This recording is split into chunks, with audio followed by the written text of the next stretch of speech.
Monsieur le ministre. La parole est à monsieur Paul Molac. Monsieur le Président, ma question s'adresse à Madame la ministre de la Cohésion des territoires et des relations avec les collectivités locales. Avec plusieurs de mes collègues parlementaires de tous bords, nous étions à Redon, samedi, pour la réunification de la Bretagne. Madame la ministre, la revendication de la population en Bretagne ne faiblit pas. L'association Bretagne Réunie a récolté en 2018 105 000 signatures d'électeurs de Loire-Atlantique, soit 10% des corps électoraux, demandant l'organisation d'une véritable consultation de la population sur ce sujet. Il s'agit de démocratie. C'est une demande historique, légitime de la population qui souhaite ici exprimer son avis. Ce son de cloche est relayé par le Conseil régional de Bretagne et le Conseil départemental de Loire-Atlantique, mais aussi les grandes villes de Bretagne, Nantes, Brest, Rennes, Saint-Nazaire, Saint-Herblain, Quimper, Vannes, Saint-Brieuc ou encore Guérande. Tous ont récemment adopté un vœu appelant l'État à organiser cette consultation.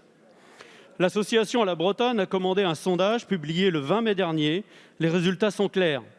80% des citoyens de Loire-Atlantique jugent légitime de pouvoir décider par référendum de leur retour éventuel en région Bretagne. 66% des habitants de la région Pays de Loire jugent eux-mêmes légitime que les citoyens de Loire-Atlantique puissent décider de leur avenir. 64% des Vendéens sont favorables à ce qu'il y ait une évolution de leur département. 54% des habitants du Maine-et-Loire, de la Mayenne et de la Sarthe se disent favorables à ce que les trois départements forment une région. Alors ma question est simple. Le gouvernement est-il favorable à mettre en place cette consultation ? Merci, monsieur le député. La parole est à madame Nadia Hay, ministre déléguée auprès de la ministre de la Cohésion des territoires et des relations avec les collectivités territoriales. Merci, Monsieur le Président, Mesdames et Messieurs les députés, Monsieur le député Molac. Le rattachement du département de la Loire-Atlantique à la Bretagne est une question très ancienne et vous le savez, Monsieur le député, il faut l'aborder avec beaucoup de sagesse et de responsabilité.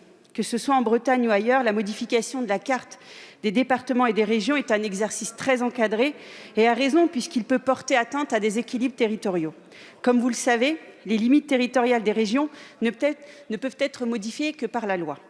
J'ajouterai également que l'organisation d'une consultation locale ne peut se faire que dans des conditions précises et dans le respect de la loi.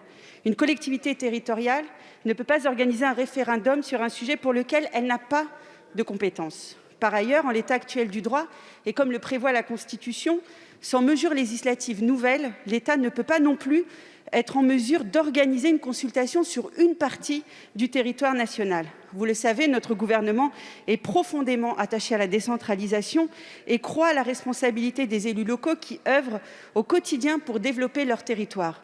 Ainsi, ce sujet doit faire l'objet d'une discussion au sein de chaque assemblée délibérante pour que l'État puisse l'examiner de la manière la plus éclairée possible. Merci, monsieur Molac. Oui, je disais que je regrette finalement que l'on ne prenne pas en compte les demandes locales et que l'on ne fasse pas les cartes des régions avec les intéressés, comme nous avons pu faire celle de 2015 qui est un fiasco total. Et donc, c'est bien le problème, parce que vont nous dire nos concitoyens ? Ils vont nous dire, monsieur le député, vous êtes bien gentil, vous voulez qu'on aille voter, mais de toute façon, vous ne tenez pas compte de nos avis, donc à quoi ça sert ?